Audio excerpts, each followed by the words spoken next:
पाकिस्तान में मौजूद तमाम थिएटर्स आपके पसंद के थिएटर पर कौन सा ड्रामा लगेगा, ये जानने के लिए हमारे चैनल को सब्सक्राइब जरूर कर लें और हमारे चैनल की कम्युनिटी में जाकर अपने पसंद के थिएटर की पोस्ट को आप देख सकते हैं।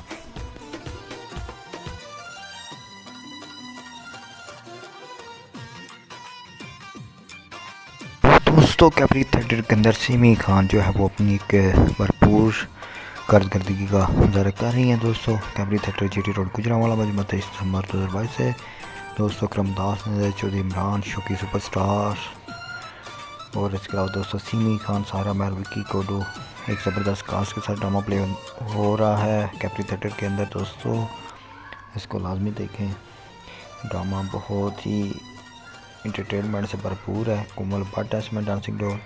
इसके अलावा दोस्तों इसमें गोशी 2 है, विकी कोडू है, सिमी खान है। दोस्तों एक ज़बरदस्त कास्ट है कैबरी थिएटर में।